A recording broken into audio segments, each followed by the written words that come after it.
Hey folks, this is another demo and I'm going to showcase you what we've been able to do regarding agent networks with Tony and Taufik during the last few days.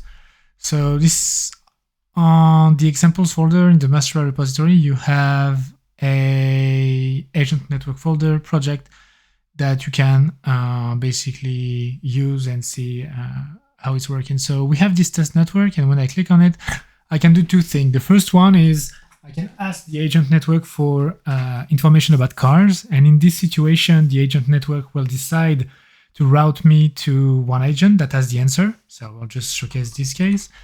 And I can also ask about cities. And in this case, the agent network will route me to a workflow, execute it, and give him back some response. So let's start with the agent use case. So tell me about BMW cars.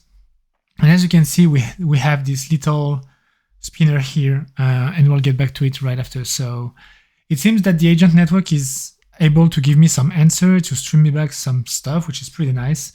But we can also have more information if we click on this one.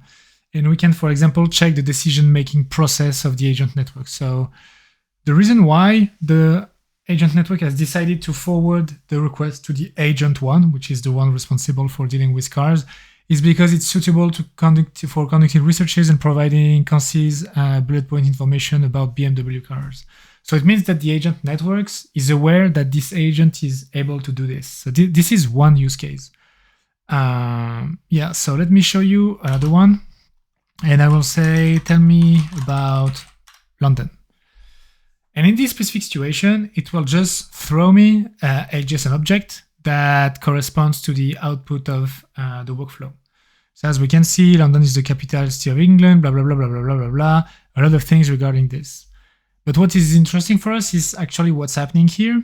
So as we can see, we still have this decision-making process, and the network agent has decided to route. So this is a fake label, right? All of this will be remade anyways.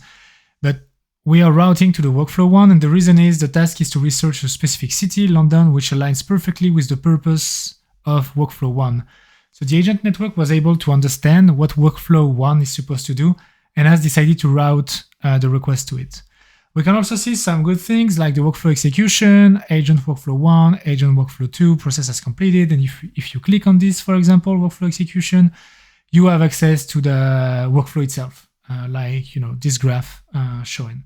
And if you click during the process, you will see no, you will not see the graph interactive, but we can probably do that. So yeah, that's what we've been able to do with agent networks. First disclaimer, this UI will probably not stay like this. Second disclaimer, this is not finished yet. It's not on main. It's experimental and we're still trying to figure things out. Thanks a lot. See you.